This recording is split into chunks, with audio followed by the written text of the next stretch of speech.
আজকে বানিয়েছি কাঁঠাল বীজের অপূর্ব স্বাদের কাবাব, যা মাটন কাবাবকে হার মানাবে। নমস্কার আমার প্রিয় বন্ধুরা, আশা করি আপনারা সকলে ভালো আছেন আর সুস্থ আছেন।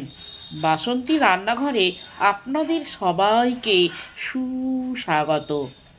আজকে বানিয়েছি কাঁঠাল বীজের অপূর্ব স্বাদের কাবাব, যা মাটন কাবাবকে হার মানাবে। এরকম যদি কাবাব থাকে, বিকালে চায়ের আড্ডা একেবারে জমে যাবে। আর গরম ভাতের সাথে শুধু ডাল হলেই এক থালা ভাত হয়ে যাবে শেষ। এই ভিডিওটি সম্পূর্ণ দেখলে আপনারাও অতি সহজে বাড়িতে থাকা সাধারণ জিনিস দিয়েই এই অপূর্ব স্বাদের কাবাবগুলো বানাতে পারবেন। তাই এই ভিডিওটি সম্পূর্ণ দেখার অনুরোধ রইল। সবার প্রথম কাঁঠাল বীজের এই যে খোসাগুলো এইভাবে ছাড়িয়ে নেব।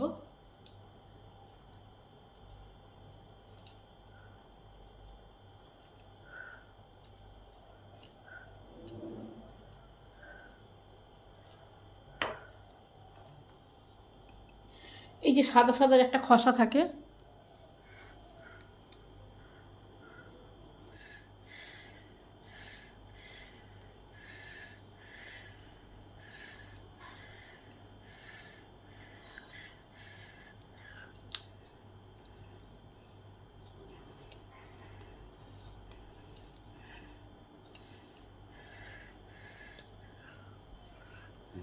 এভাবে সমস্ত বীজগুলোর খোসা ছাড়িয়ে নেব।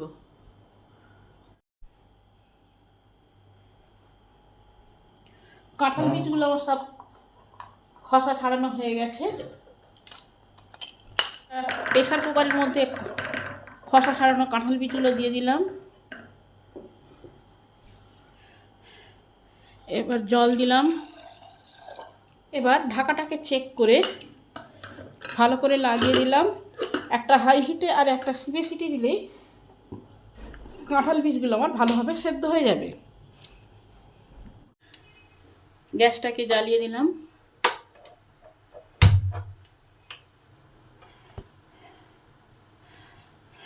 এদিকে কাঁঠাল বীজগুলো সেদ্ধ হোক, ততক্ষণ এদিকে এবার 3 চামচ বেসন শুকনো কড়াতে নেড়ে নেব, কারণ কাবাবে এই বেসনটা যোগ করা হবে। কাঁচা বেসন যদি যোগ করা হয় তাহলে কাঁচা গন্ধ ছাড়বে।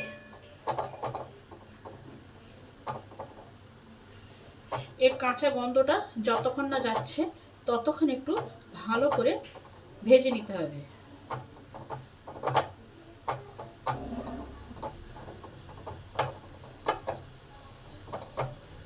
বেসনটা নাড়তে নাড়তে একটা সুন্দর গন্ধ বেরিয়েছে আর কালারটাও চেঞ্জ হয়ে গেছে। এই সময় গ্যাসটা নিভিয়ে দিলাম।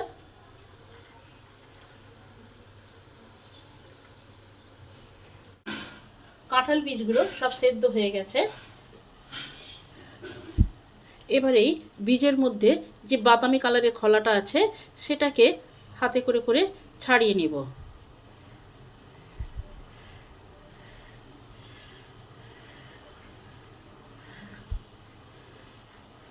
এই যে বাদামি কালারের যে খোলাটা, এটাকে এভাবে ছাড়িয়ে নিতে হবে।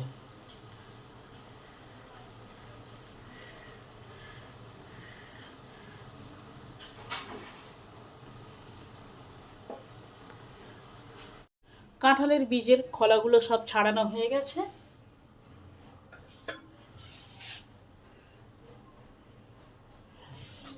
এবার একটা মিক্সি জার নিয়েছি। এই জারের মধ্যে কিছুটা আদা স্লাইস, কিছুটা রসুন আর এই কাঁঠাল বীজগুলো দিয়ে দিলাম।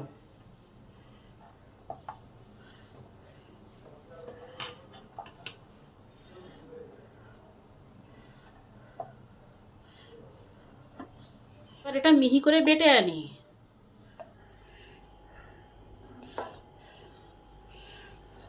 কাঁঠাল বীজটা এভাবে বাটা হয়েছে। এবার বাটা বীজটা একটা পাত্রে নিয়ে নিলাম। এটা একটু টাইট করেই বাটতে হয়েছে, তাহলে কাবাবগুলো ভালো হবে। এবার একটা পেঁয়াজ কুচি দিলাম। এখানে আছে 1 চামচ লঙ্কা গুঁড়ো, 1 চামচ হলুদ গুঁড়ো, ধনে গুঁড়ো, জিরে গুঁড়ো আর 1.5 চামচ গরম মশলা, সব একসঙ্গে দিয়ে দিলাম। স্বাদ অনুযায়ী নুন আর চিনি সেটাও দিয়ে দিলাম। ভালো করে মেখে নেব।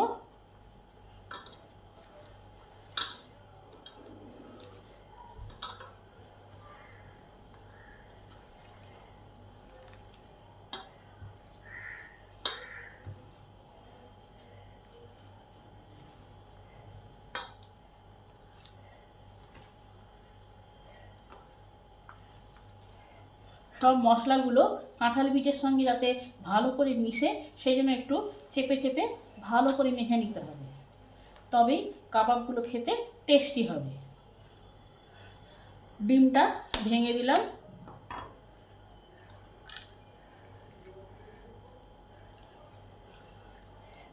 ডিমটাকেও ভালো করে এর সঙ্গে মেখে নেব।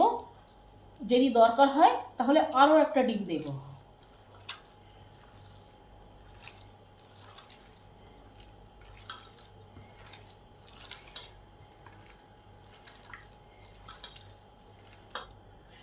আরও একটা ডিম ভেঙে দিয়ে দিলাম। এবার এটাকেও ভালো করে মেখে নেব।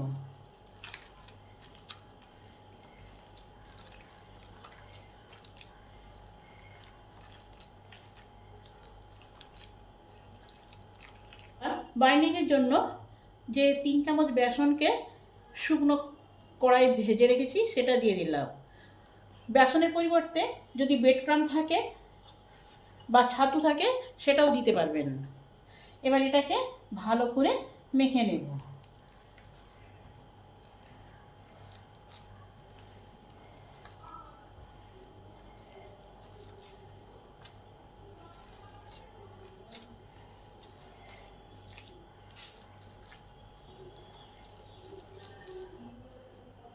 এবার তেল হাত করে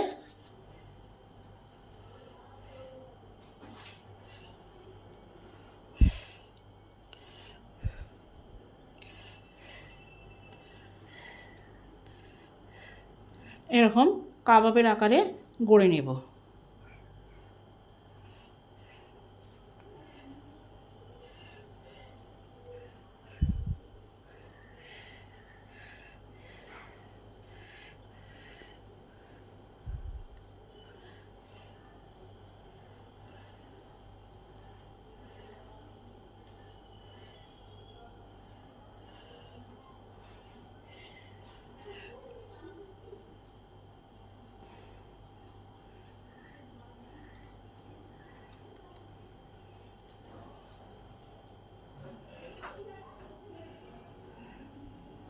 আসুন এবার কাবাবগুলো ভেজে ফেলি। কাবাব ভাজতে গেলে প্যানটাকে আগে ভালো করে গরম করে নিতে হবে। আপনারা ডিপ ফ্রাই করতে পারেন, কিন্তু আমি শ্যালো ফ্রাই করবো হেলথের দিকে তাকিয়ে।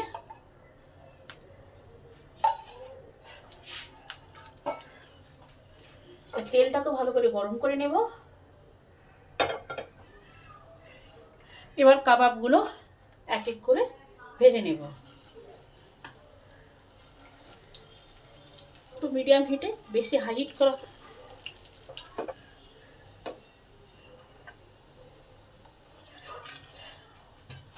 3 থেকে 4 মিনিট পর আস্তে করে উল্টাতে হবে।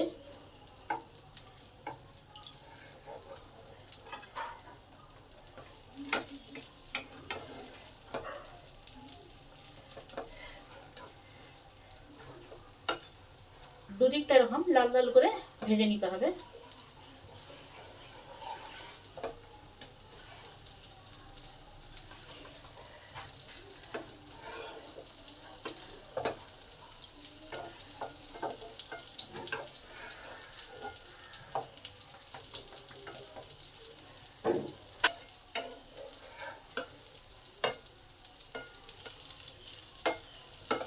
গ্যাসটা সিমে রেখে ভাজতে হবে, যাতে ভেতর পর্যন্ত ভাজা হয়, না হলে দু সাইড ভাজা হবে, মিডিল পোর্শনে কাঁচা রয়ে যাবে।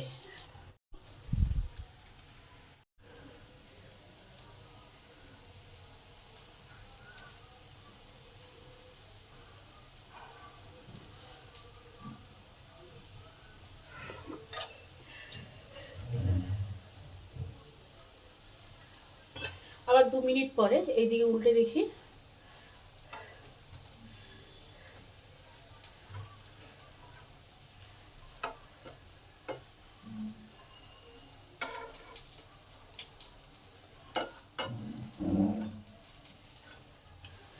দু পিঠটাই কাবাবগুলো লাল লাল করে ভাজা হয়ে গেছে। এবার নামিয়ে নেব।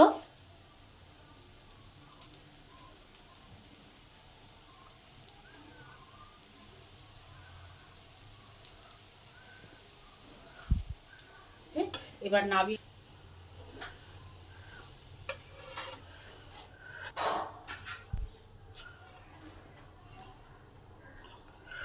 বাকিগুলো ভেজে নেব। আপনারাও বাড়িতে এইভাবে কাঁঠাল বীজের কাবাব বানিয়ে খেয়ে দেখবেন। রেসিপিটা কেমন হলো কমেন্ট করে জানাবেন। আমি আপনাদের কমেন্টের অপেক্ষায় রইলাম। ভিডিওটি সম্পূর্ণরূপে দেখার জন্য অসংখ্য ধন্যবাদ। দেখা হচ্ছে অন্য কোনো নতুন ভিডিওতে। আপনারা সকলে সুস্থ থাকবেন আর ভালো থাকবেন।